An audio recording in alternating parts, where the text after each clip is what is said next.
ate and left no crumbs, rent free. Oh no, ये सब क्या है? कभी आपके साथ भी ऐसा हुआ है कि किसी कॉन्वर्सेशन में सब लोग हंस रहे हैं और आप सिर्फ मुस्कुरा रहे हो क्योंकि कुछ समझ में नहीं आ रहा?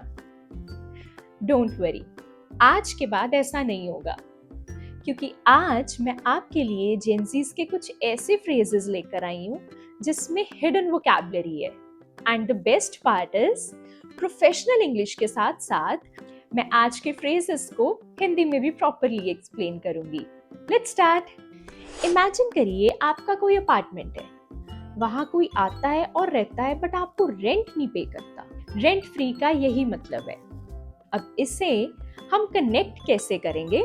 इसे हम कनेक्ट कर रहे हैं जब कोई भी बात आपके दिमाग में आकर बैठ जाती है और बार बार उस चीज के बारे में आप सोचते रहते हैं, पर वो बात को आप खुद नहीं लेकर आए, वो थॉट रेंडमली माइंड में आ गया। इस चीज को बोलते हैं रेंट फ्री। किसी भी चीज का आपके माइंड में बैठ जाना। You did not invite that thought, but that thought is not leaving your mind, and it's living rent free. For example, the argument from 2 weeks ago is still living rent free in my head. ये था जेंजिस का example. आइए देखिए professional English में हम rent free को क्या बोलेंगे। Any idea? Pre occupied. Pre occupied को यूज कैसे करेंगे? For example, I'm completely preoccupied with that argument. Phrase number 2, in my era. Era का मतलब आपकी जिंदगी का एक खास दौर या एक खास चैप्टर। जैसे आप कहते हैं कि वो एक अलग ही वक्त था, वो एक अलग ही दौर था।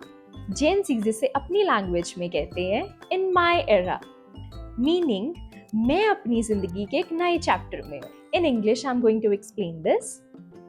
Historically, an era is a long defined period of time. Gen Zs use this word for their personal meaning.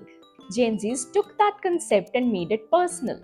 Your era is the current version of I am fully in my era. No drama, just peace. Professional English metamorphosis. इस word का मतलब है किसी का बहुत ही deeply change आना, बिल्कुल एक नया इंसान बन जाना। One more word you can use is personal chapter. These two are the hidden vocabulary. First one was noun and the second one is phrase. So now we are done with in my era. Let's move to the third phrase. Meaning of this phrase: picture the best meal that you have ever eaten. You enjoyed it so completely, you left absolutely nothing on the plate, not even a single crumb. When someone ate and left no crumbs, they did something so perfectly, there is nothing left to criticize. No mistake, no weak moments, pure flawless delivery. For example, Gen Z says her entire presentation she ate and left no crumbs. She was incredible. The hidden Gen Z word is impeccable. Now, let me explain this in Hindi. She ate and left no crumbs. जैसे imagine करिए आप कोई खाना खा रहे हैं और वो खाना इतना अच्छा है कि आपने पूरी प्लेट साफ कर दी, कुछ भी नहीं बचा प्लेट में, एक छोटा सा दाना भी नहीं। ये चीज जो है ये रिप्रेजेंट करती है इस फ्रेज को। इस फ्रेज का मतलब है किसी भी चीज को इतने अच्छे से परफॉर्म करना कि कोई भी उसमें कोई भी तरह की गलती या कोई भी वीक मूवमेंट ना निकाल पाए।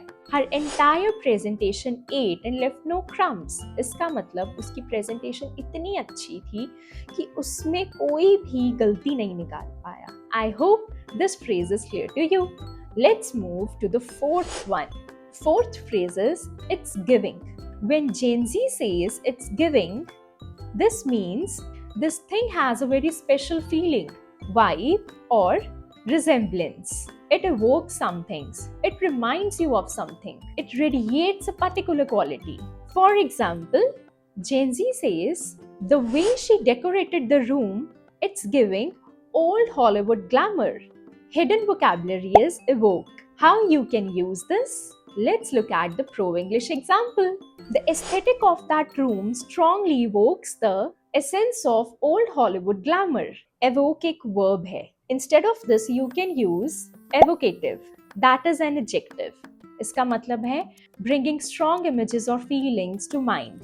आइए हिंदी में समझें.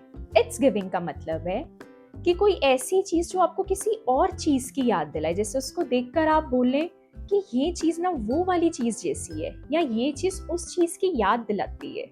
जैसे कोई आउटफिट देखकर आप बोलें इट्स गिविंग बॉलीवुड, मतलब इस आउटफिट में बॉलीवुड वाली फीलिंग आ रही है. और you can say this cafe is giving Paris vibes, मतलब इस कैफे में बैठकर ऐसा लग रहा है कि पेरिस में है, ये पेरिस की वाइब्स दे रहा है. I hope this one is also clear to you. Let's move to the last phrase of this video. That is, we are in situationship, meaning a situationship is a relationship that has no official labels. You are more than friends, but you are not officially together. There is a genuine connection, but nobody defined what it is. And that undefined space creates a lot of confusion and late night overthinking. Gen Z says, we are not together. It's more than a situationship. Very complicated. In Pro English, we share an emotionally significant but undefined and unstructured relation dynamic. आइए इसे हिंदी में समझते हैं. Situationship एक ऐसा रिश्ता जिसका कोई नाम नहीं है, दोस्ती से ज्यादा लेकिन प्यार नहीं, बीच की जगह में आता है.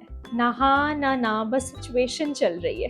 That is known as situationship. ये सिचुएशन बहुत ही कॉमन है और लोग इस सिचुएशन को समझे बिना ठीक ही नहीं हो पाते. इसीलिए इस फ्रेज को जानना बहुत जरूरी है ताकि आप अपनी फीलिंग्स क्लियरली एक्सप्लेन कर सके. I hope all the phrases are clear to you. Drop me in the comment आपको कौन सा फ्रेज अच्छा लगा और कौन सा फ्रेज थोड़ा सा कंफ्यूजिंग था. Do watch my next video to decode Gen Z. Please like, share and subscribe my channel.